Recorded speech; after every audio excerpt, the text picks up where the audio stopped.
Assalamualaikum, nama saya Nureza Haida binti Muhammad dan nombor matrik saya A19A0436. Saya dari kelas L1 dan merupakan pelajar tahun 1 di Universiti Malaysia Kelantan. Hari ini saya akan membentangkan tentang tajuk membuat keputusan pengguna. Definisi membuat keputusan pengguna ialah proses melibatkan pengguna untuk mengenal pasti keperluan mereka, mengumpulkan maklumat, menilai alternatif dan kemudian membuat keputusan untuk membeli sesuatu produk. Tingkah laku pengguna mungkin ditentukan oleh faktor ekonomi dan psikologi dan dipengaruhi oleh faktor persekitaran seperti nilai sosial dan budaya.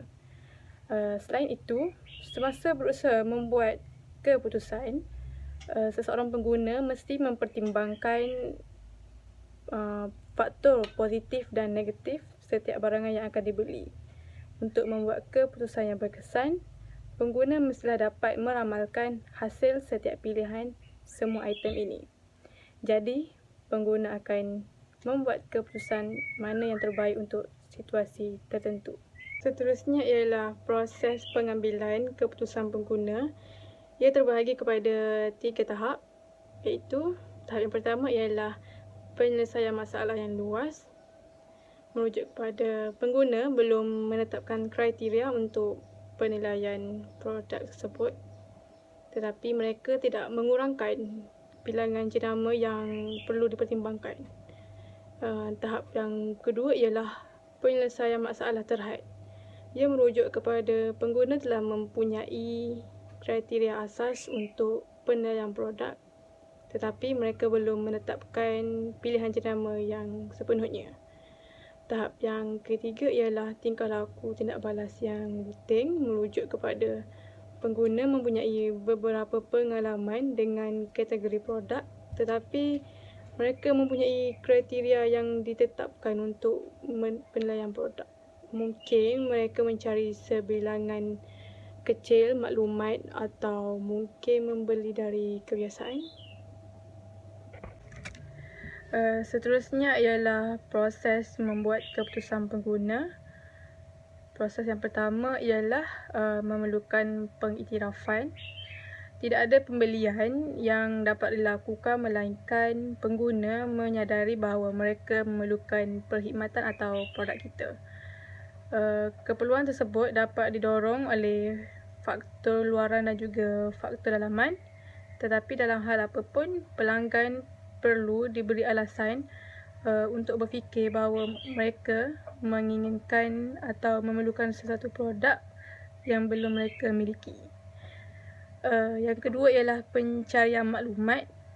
Setelah pengguna menyedari masalah atau keperluan mereka, proses pengumpulan maklumat dapat dimulakan. Pengguna telah mengakui masalahnya dan sekarang mereka ingin mencari penyelesaian yang sesuai. Seterusnya, proses yang ketiga ialah penilaian alternatif. Walaupun produk kita menonjol daripada produk orang lain, itu tidak bermakna pelanggan akan memilih perkhidmatan atau produk kita.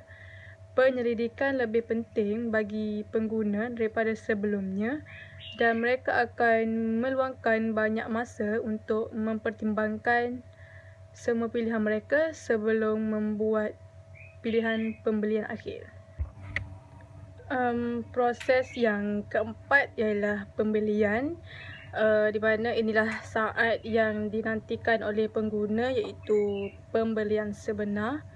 Setelah mereka mengumpulkan semua fakta, termasuk maklum balas daripada pengguna sebelumnya, pengguna harus membuat kesimpulan yang logik mengenai produk atau perkhidmatan yang akan dibeli.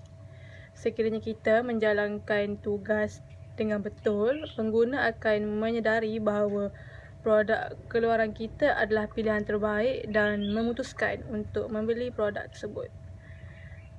Proses yang kelima ialah penggunaan, iaitu penggunaan oleh pengguna.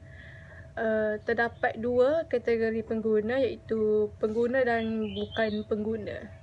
Pengguna merujuk kepada mereka yang menggunakan sesuatu produk, manakala bukan pengguna merujuk kepada mereka yang tidak menggunakan produk.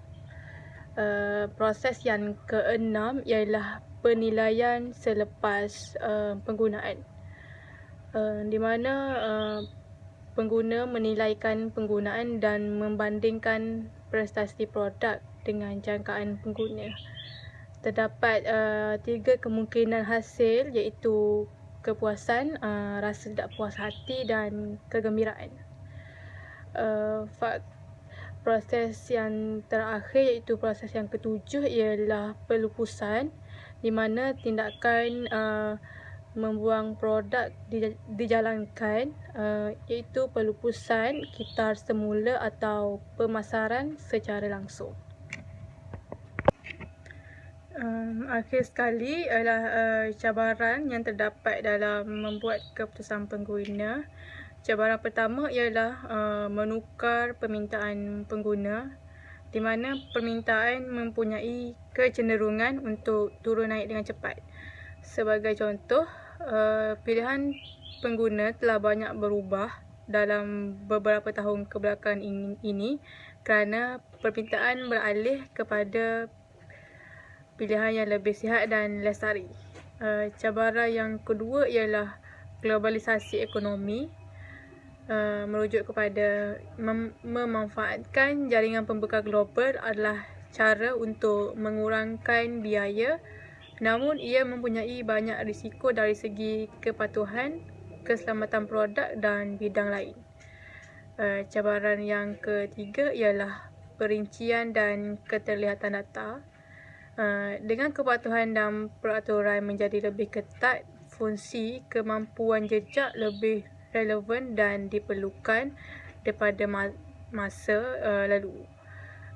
Syarikat produk pengguna memerlukan perincian data yang kuat untuk mengurangkan risiko operasi, bertindak balas terhadap kejadian buruk dengan pengeluaran produk yang disasarkan, dan memberikan produk berkualiti tinggi serta sesuai dengan kehendak pengguna.